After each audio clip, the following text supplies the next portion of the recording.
अब next topic है आपका coefficient of fluctuation of energy. तो coefficient of fluctuation of energy क्या होगा आपका, maximum fluctuation of energy to the work done पर साइकिल। तो देखो मैक्सिमम फ्लक्चुएशन ऑफ एनर्जी कितना हो सकता है, जैसे कि आपका स्पीड था मैक्सिमम, हम लोग डिनोट किए, ये क्या है मैक्सिमम स्पीड, और ये कब मिल रहा था आपको, देखिए यहीं से आपको दिख जाएगा, ये है आपका first function compression power and exhaust. देखो ये है आपका टी मीन लाइन, ठीक है, टी मीन लाइन जहाँ पे आपका टोटल एनर्जी कंजर्व हो जाता है। टोटल एनर्जी यही कंजर्व होता है कि आपका किस पॉइंट पे होता है, जो आपका टी मीन लाइन है यहाँ पे टोटल एनर्जी कंजर्व्ड बोल सकते हैं। तो यहाँ पे एक पॉइंट लिख लेना, note point, the total energy conserved at T mean line, ठीक है, टी मीन लाइन पे आपका टोटल एनर्जी कंजर्व हो जाएगा। तो देखो ये आपका नेगेटिव था, ये भी नेगेटिव, ये भी नेगेटिव, और ये जो पॉजिटिव स्ट्रोक है यहाँ पे क्या है, ये पॉजिटिव स्ट्रोक, और जो ये ऊपर वाला है ये जो था आपका, तो ये आपका फर्स्ट पॉइंट जो ऊपर वाला है यही आपको इन तीनों को बैलेंस करेगा, ठीक है। और ये जो पॉजिटिव मिल रहा है आपको, ये नीचे वाला जो पॉजिटिव, ये क्या करता है, व्हीकल को आगे मूव कराता है, ठीक है। तो ये आपको कुछ जूल में मिलेगा एनर्जी। अब यहाँ पे देखो जो coefficient of fluctuation of energy होगा, तो जो टी मीन लाइन पे आपका कंजर्व रहता है, तो यहाँ पे देखो, यहाँ पे क्या होगा, आप बोलोगे तो कि यहाँ पे क्या हो जाएगा E, और यहाँ पे भी एनर्जी है। तो ये जो यहाँ पे जैसे ही पावर स्ट्रोक मिला आपको, तो पावर स्ट्रोक के बाद जो ये फाइनल वाला पॉइंट है यहाँ पे मैक्सिमम एनर्जी होगा, तो इसको हमने डिनोट कर रहे हैं E1, क्लियर। और यहाँ पे क्या होगा, इसके पीछे E2, ये मिनिमम एनर्जी, ठीक है। तो यही क्या होता है coefficient of fluctuation of energy. तो यहाँ पे क्या हो जाएगा E1 minus E2, delta E कहने का मतलब यहाँ पे है, तो डेल्टा E इक्वल टू क्या है, E1 माइनस E2, क्लियर। और E1 क्या डिनोट कर रहा है, मैक्सिमम एनर्जी, ठीक है, मैक्सिमम फ्लक्चुएशन ऑफ एनर्जी, और E2 है आपका मिनिमम फ्लक्चुएशन ऑफ एनर्जी, और इनका क्या है, ये डिफरेंट, ठीक है।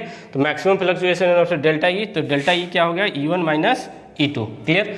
देखिए अपॉन वर्क डन पर साइकिल, तो वर्क डन आप निकाल के आए हो पहले से, क्या है टी मीन इंटू थीटा, और थीटा इक्वल टू क्या था, 2 पाई किसके लिए था, for two stroke engine, for 2 stroke engine, theta equal to 2 pi, और theta equal to 4 pi for 4 stroke engine, ठीक है। तो यही है आपका मैक्सिमम फ्लक्चुएशन ऑफ एनर्जी, क्या है, delta E upon work done पर साइकिल, और वर्क डन हमें पता है टी मीन इंटू थीटा, ठीक है। और टी मीन कौन सा, ये वाला पॉइंट, क्लियर है। चलो इसको आप लोग नोट डाउन कर लें। चलिए नेक्स्ट टॉपिक हम लोग डिस्कस करते हैं, मैक्सिमम फ्लक्चुएशन ऑफ एनर्जी। किसकी बात हो रही है, फ्लक्चुएशन ऑफ एनर्जी का, तो जिसको हम लोग डिनोट करेंगे किससे, डेल्टा E से, ठीक है। तो डेल्टा E, अब देखो मैक्सिमम फ्लक्चुएशन ऑफ एनर्जी क्या हो सकता है, कि क्या था मैक्सिमम फ्लक्चुएशन एनर्जी, जब आप ये देख रहे थे आप लोग, क्या था ये टी थीटा आपका जो डायग्राम है, जिसको बोलते हैं टॉर्क वर्सेस थीटा डायग्राम। यहाँ पे क्या था, संक्शन, कंप्रेशन, पावर और एग्जॉस्ट था। तो ये कुछ पॉइंट आपको मिला था, ये भी नेगेटिव, ये भी नेगेटिव, यहाँ पे पॉजिटिव मिला था, और ये आपका नेगेटिव स्ट्रोक था, ठीक है। तो और यहाँ पे क्या था आपका, टी मीन लाइन था, ये आपका क्या था, टी मीन लाइन था, ठीक है। तो इसी लाइन के अबाउट क्या था, एनर्जी आपका क्या होता है, कंजर्व होता है, और जो एक्स्ट्रा एनर्जी आपको मिलता है, जो ये वाला स्ट्रोक से मिलता है, वो क्या करता है, व्हीकल को आगे की ओर मूव कराता है। तो फ्लक्चुएशन ऑफ एनर्जी क्या हो सकता है, देखो ध्यान से, अगर फ्लक्चुएशन ऑफ एनर्जी की बात करें यहाँ पे, तो यहाँ पे आपको मैक्सिमम एनर्जी मिलेगा, क्योंकि पावर स्ट्रोक एंड हो रहा है, तो यहाँ पे आपको मैक्सिमम एनर्जी मिलेगा E1, और यहाँ पे आपको मिनिमम एनर्जी मिलेगा, क्योंकि 3 नेगेटिव के बाद आपका ये आ रहा है, ठीक है। तो यहाँ पे मैक्सिमम, ये है मिनिमम। तो फ्लक्चुएशन ऑफ एनर्जी क्या होता है, मैक्सिमम माइनस मिनिमम, यानी कि जो डेल्टा E लिखोगे, तो डेल्टा E इक्वल टू क्या हो जाएगा, E1 माइनस E2, यही होगा delta E equal to E1 minus E2। ठीक है, तो इसमें सारा चीज़ आएगा, क्योंकि अब देखो इस पूरे टर्म को आपको इनर्शिया के फॉर्म में लेके आना है, coefficient of fluctuation of energy के फॉर्म में लाना है, और इसको ओमेगा मीन के फॉर्म में लेके आना है। ठीक है, तो कुछ इस तरीके का हमको लेके आना है डेल्टा ई को। तो चलो इसको हम लोग सॉल्व करते हैं इसको। ठीक है, ये नोट करना हो तो कर लेना। ठीक, चलो तो देखते हैं अच्छे से। चलिए, तो अगर मैं यहाँ से लिखूँ डेल्टा ई इक्वल टू, तो डेल्टा ई इक्वल टू क्या होगा, E1 माइनस E2। ठीक है, delta E equal to E1 minus E2। और एनर्जी क्या था आपका, जो आप फाइंड आउट करके रखे हो, तो वहाँ पे क्या था, हाफ आई ओमेगा। अब देखो ओमेगा के जगह पे क्या लिख सकते हैं, 1 ओमेगा 1 स्क्वायर, ये फर्स्ट एनर्जी हो गया। अगर दूसरे के लिए लिखोगे तो half I omega 2 square. Clear है, तो यहाँ से अगर कॉमन हम लोग लें तो क्या हो जाएगा, हाफ आई।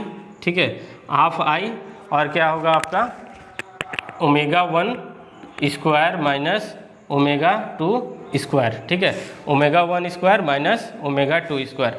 तो यहाँ से अगर इसको फार्मूला के तोड़ो तो कैसा आ जाएगा, आप आई क्या है, A square minus B square. Formula पता है आपको, A square minus B square क्या होता है, A square minus B square क्या होता है आपका, ए प्लस बी और ए माइनस बी, यही होता है फार्मूला। तो यहाँ से अगर हम इसको तोड़े तो क्या आ जाएगा, देखो ध्यान से, क्या होगा, omega 1 square plus omega 2 square और omega 1 square minus omega 2 square. ठीक है, यहाँ तक क्लियर है। अब मैं इस इक्वेशन में क्या करता हूँ, मान लो ये इक्वेशन नंबर 1 है। ठीक है, इसको मान लिया हमने इक्वेशन नंबर 1। अब इस इक्वेशन में मैं क्या करता हूँ, मल्टीप्लाई एंड डिवाइड, ये डेल्टा ई है तो लिख दो यहाँ पे, multiply and divide, multiply and divide, multiply and divide by equation, by omega mean. किससे मल्टीप्लाई एंड डिवाइड कर रहे हैं, ओमेगा मीन से। ठीक है, किसको कर रहे हैं, इक्वेशन 1 को। ठीक है, तो multiply and divide by omega mean. तो ओमेगा मीन से अगर इसको मल्टीप्लाई एंड डिवाइड करेंगे तो देखो क्या आ जाएगा, delta E equal to half I. ठीक है, यहाँ से लिखो इसको, omega 1 square plus omega 2 square, और यहाँ पे क्या लिखना है, ओमेगा मीन इंटू क्या आ जाएगा, omega 1 square minus omega 2 square. यहाँ तक क्लियर है, कोई दिक्कत नहीं। चलो अब इसको हम लोग सॉल्व करते हैं, थोड़ा सा इसको मिटा देता हूँ। चलो इस इक्वेशन को अगर ध्यान से देखो तो omega 1 square minus omega 2 square upon omega mean, इसको अगर ध्यान से देखो तो ये किसके बराबर है, ये किसके बराबर है आपका, coefficient of fluctuation of energy. जो CS आप फाइंड आउट करके आ रहे थे वो क्या था, omega 1 minus omega 2 upon omega mean, यही था। क्लियर है, तो इस पूरे टर्म को omega 1 minus omega 2 upon omega mean को क्या लिख सकते हैं हम लोग, CS लिख सकते हैं। तो चलो देखो यहाँ से देखते हैं, डेल्टा ई इक्वल टू क्या हो जाएगा, हाफ आई। ठीक है, और इस पूरे टर्म को क्या लिख सकते हैं हम लोग, CS और omega 1 plus omega 2, omega 1 square plus omega 2 square. ठीक है, यहाँ तक क्लियर, कोई दिक्कत नहीं है। अब इस पूरे टर्म को हम लोग क्या करते हैं, CS के फॉर्म में आ चुका है। अब देखो अगर मैं इस इक्वेशन को मान लो 2 मान लो, मल्टीप्लाई एंड डिवाइड, अब इसको और फिर करते हैं, multiply and divide the equation number 2, equation 2 by, किससे कर दें, 2 से कर देते हैं। ठीक है, अगर मैं मल्टीप्लाई एंड डिवाइड कर देता हूँ इक्वेशन 2 को 2 से, तो कितना आ जाएगा यहाँ से, delta E equal to half I CS, और यहाँ पे क्या हो जाएगा, omega 1 square plus omega 2 square upon 2। ठीक है, 2 से मल्टीप्लाई किया तो इसको डिवाइड किया, तो 2 से क्या करना पड़ेगा आपको, डिवाइड भी करना पड़ेगा। तो इस पूरे टर्म को अगर देखोगे, ये इतने टर्म को, तो ये किसके बराबर है, ओमेगा मीन के बराबर। ये किसके बराबर है, ओमेगा मीन के बराबर। ठीक, यहाँ पे आपको एक और चीज़, ये ओमेगा मीन क्या करना है, डिवाइड किए तो यहाँ मल्टीप्लाई भी करना है, ओमेगा मीन, ठीक है। ओमेगा मीन यहाँ पे इक्वेशन नंबर 2 में क्या आ जाएगा, इनटू ओमेगा मीन। देख लो, इसको हमने केवल डिवाइड किया था, इसको मल्टीप्लाई भी करना था, ठीक है, ओमेगा मीन। तो यहाँ से देखिए अब आगे CS हो गया, ये हो गया, और इनटू ओमेगा मीन, ठीक है। तो देखो ये पूरा टर्म किसके बराबर है, हाफ ICS, ये पूरा टर्म किसके बराबर है, ये देखो ये ओमेगा मीन के बराबर है, तो इसको लिख दो into omega mean into 2 into omega mean, ठीक है। तो देखो ये और ये आपस में क्या हो जाएगा, मल्टीप्लाई होगा, और ये 2 क्या हो गया, कैंसिल आउट हो गया। तो यहाँ पे कितना आ जाएगा, डेल्टा E बराबर आ जाएगा ICS इंटू ओमेगा मीन का क्या आ गया, स्क्वायर, ठीक है। तो यही टर्म आता है।